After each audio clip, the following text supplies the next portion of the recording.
Saudaraku seiman, mungkin muncul di benak kita masing-masing, kenapa kita yang disiksa oleh Allah?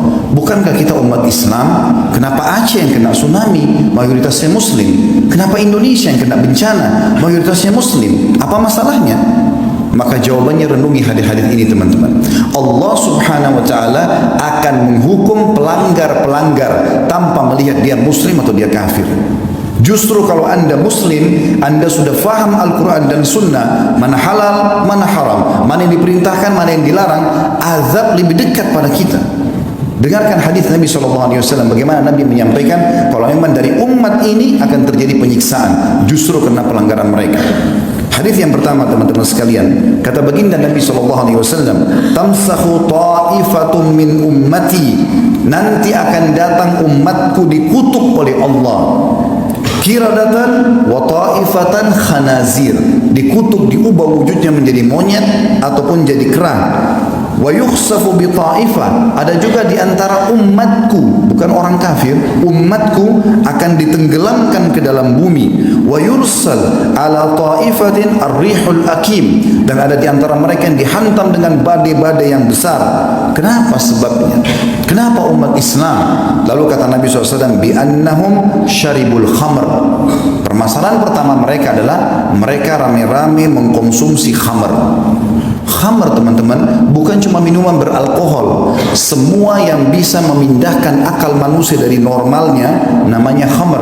Makanya ulama fikih memberikan definisi khamr adalah kullu ma yukhammirul akal, semua yang membuat akal keluar dari jalur normalnya. Makanya narkotika pun masuk dalam khamr. Sekarang jadi peredaran, jadi tempat-tempat yang luar biasa, tempat orang mengkonsumsi, bisa mendapatkannya, bisa menjualnya, bisa segala macam hal. Tersebar khamar, penyebab pertama. Yang kedua, walabisul harir, dan para kaum laki-laki mereka berlumba-lumba menggunakan sutra. Teman-teman sekalian, mohon maaf saya menyampaikan ini. Sutra ini dianggap sebagai pakaian orang kaya, dan kalau sudah kaya seperti tidak pantas kalau tidak pakai sutra. Dengarkan baik-baik saudaraku muslim. Nabi SAW pernah mengangkat benda di tangan kanannya, tepatnya emas. Lalu beliau mengangkat sutra di tangan kirinya sambil mengatakan, inna hadzaini haramun ala dhukuri ummati. Dua benda ini haram bagi laki-laki umatku. Teman-teman sekalian, larangan Nabi SAW jelas. Bahkan kata Nabi SAW, man labisal harira fid dunya lam yalbashu fil akhirah. Siapa di antara kaum laki-laki umatku menggunakan sutra di dunia, dia tidak akan pakai sutra nanti di surga. Pakaian orang di surga adalah sutra. Ini ancaman yang kedua. Yang ketiga teman-teman, wattakhadul qiyan, dan kemudian mereka sibuk mengurus para penyanyi-penyanyi. Bisa berarti kian penyanyi laki-laki atau qayinat penyanyi-penyanyi perempuan yang sengaja menyebarkan lagu-lagu cinta, pemaksiatan, mengajak pada dosa. Itu yang ketiga. Dan yang keempat, wadarabu bizzufuf, dan mereka bidufuf. Wadarabu bidufuf artinya mereka sibuk menggunakan alat-alat musik. Di dalam hadis yang lain yang mirip serupa dengan ini kata Nabi SAW, ini hadis yang kedua, yakunu fi ummati khasfun wa maskhun wa qadh. Nanti di umatku ini akan tersebar luas, ada kutukan, ada tenggelam ke bumi, dan ada penghancuran dengan badai. Qalat Aisyah radhiyallahu anha, wa hum yaquluna la ilaha illallah. Wahai Rasulullah, istri Nabi bertanya Ummu Aisyah radhiyallahu anha, wahai Rasulullah, apakah mereka kena semua itu? Bencana, gempa, longsor, badai air sekarang ya seperti tsunami. Apakah mereka kena sementara mereka mengucapkan la ilaha illallah? Faqala sallallahu alaihi wasallam, maka Nabi SAW menjawab, idza dhaharal kayyinat, kalau sudah tersebar di tengah-tengah umatku ini kayyinat. Apa itu kayyinat? Ibnu Hajar berkata, al-mughanniyat, para wanita yang terbuka auratnya lalu menyanyi di depan para laki-laki. Lalu kata Nabi SAW, wa dhahara zina, tersebar zina.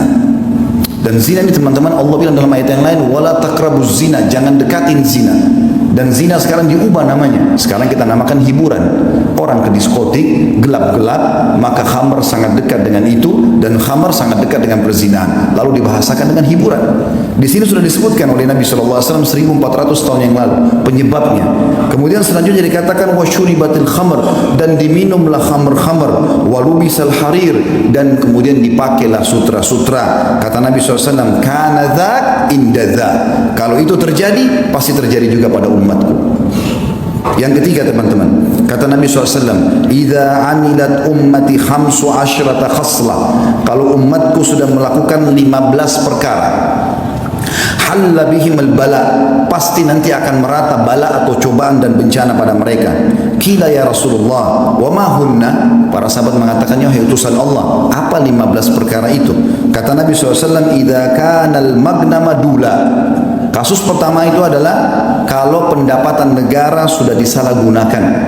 Yang kedua, wal amanatu magnama, dan kalau amanah sudah dijadikan sebagai sumber pendapatan, sudah hilang di benak seorang muslim bagaimana dia bersifat sosial, bagaimana dia membantu saudaranya muslim dengan mengejar pahala, tapi semuanya harus ada pendapatan. Tidak ada namanya membantu dengan cara sosial.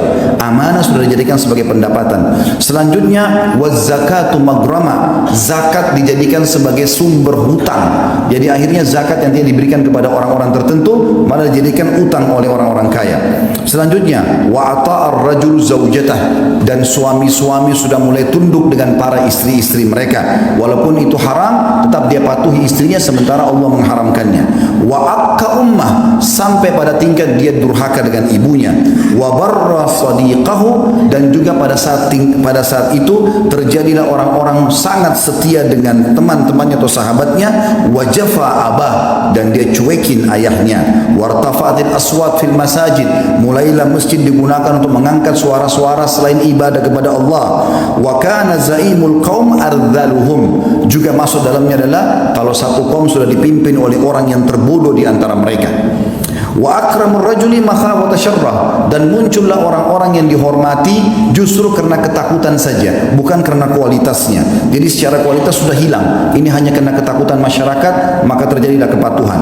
Wa syuribatil khamr, dan diminumlah khamr. Wa lubisatil harir, digunakanlah sutra-sutra. Wa tukhidatil qiyan, dan para penyanyi menjadi idola dan rujukan. Wa la'ana akhir hadil umma awwalaha, lalu umat ini yang di akhir zaman sibuk melaknat dan menyala-nyalakan umat-umat yang pertama, maksudnya para sahabat Nabi. Ya, mungkin kita sudah tahu sama-sama ada sebagian kelompok yang mengaku Islam sengaja menghina-hina para sahabat Nabi ridwanullahi alaihim yang mestinya jadi rujukan. Maka kata Nabi SAW, fayartaqibu inda dzalik, maka pada saat itu mereka akan ditimpa rihan hamra, akan datang pada mereka badai yang membawa kemerahan. Sebagian ulama mengatakan badai pasirnya merah, atau mungkin badai yang mendatangkan kebakaran. Wa khasfan, dan mereka dikutuk. Wa khasfan, itu ditenggelamkan di bumi. Wa maskhan, diubah atau dikutuk.